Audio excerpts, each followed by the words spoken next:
Hello world, thanks for joining me again. Today we're going to be installing VirtualBox and Ubuntu in VirtualBox. So the files that we've downloaded in the first video, one of them is the actual VirtualBox installer, and then we also have the Ubuntu ISO or disk image. So we're going to start by running VirtualBox installer as administrator. Now the installation of this is pretty straightforward. It doesn't really require you to configure anything.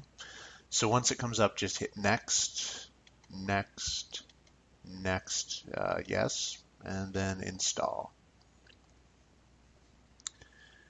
And once this installs, you'll see how we are able to create virtual machines or virtual computers that we can run on our host Windows operating system. And the virtual machines will have their own virtual disk image, which is basically like a hard drive. So we can create that, and you'll see what I mean in a moment. So once the installer finishes, we're going to leave that checked because we want to start the VirtualBox immediately. So just hit finish, and it should start up here, right there. So this is a VirtualBox. It's a very clean and simple interface. You've got a menu bar up here, which you'll probably never touch. And then you've also got a toolbar with icons here. So to get started, we're going to hit New to create a new virtual machine, and I'm going to name it Ubuntu.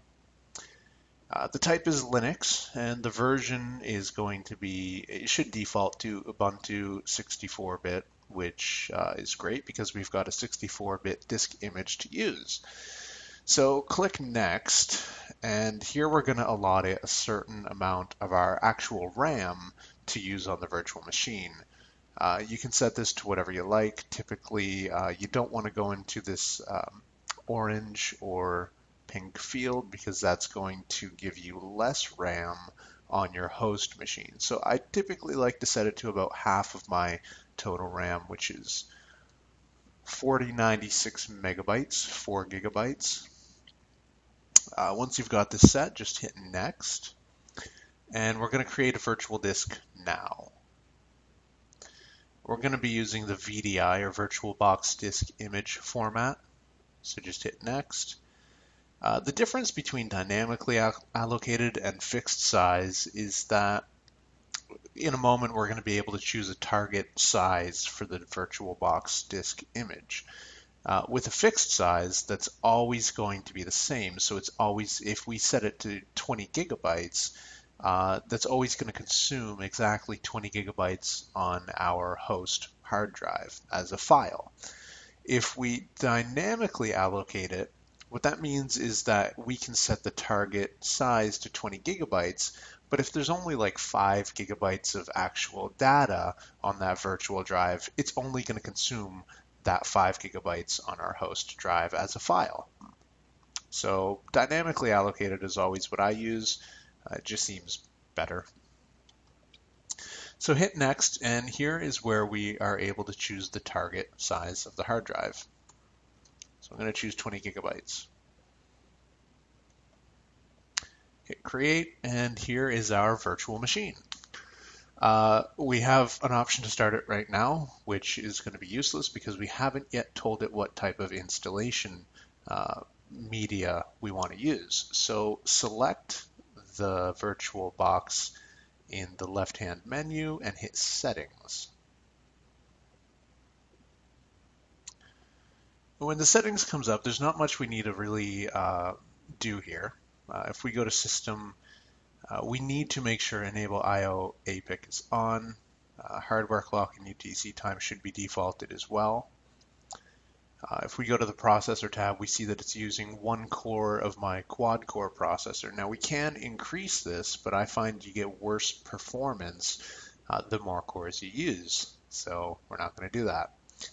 Acceleration should always be enabled. If you have trouble with this and you're on Windows 10, you've actually got to do something else. So if I go into Programs and Features by right-clicking on the Start menu icon, Then go to Turn Windows Features On or Off. Now, here's an interesting thing.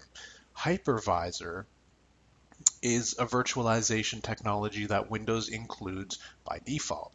I'm not sure if it's pre-configured to use. If it's checked, that means it is. If it's unchecked, it means it's not.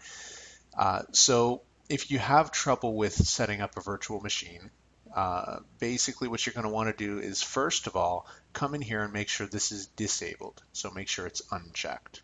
If it's checked, uncheck it. It's going to prompt you to restart.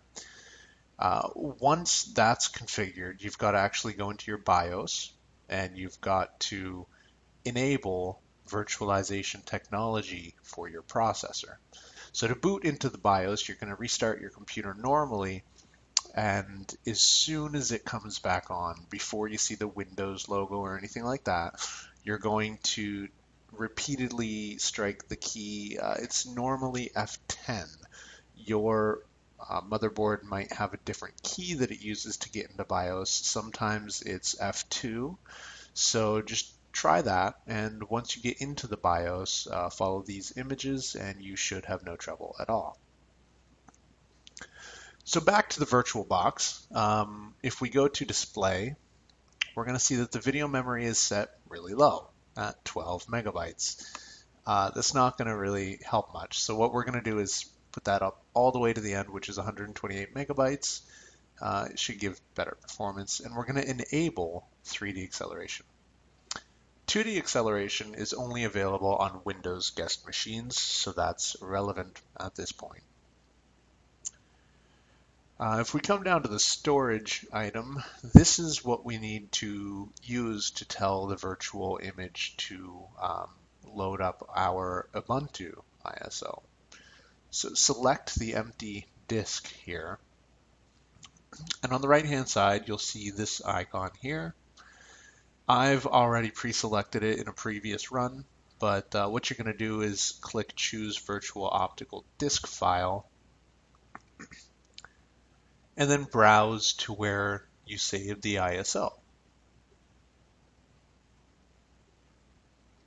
Select it and hit Open. Now this tells the virtual machine that we want to use this ISO to boot off of and to install the system. We don't really need to go through anything else, so just hit OK. And now we can start the virtual machine.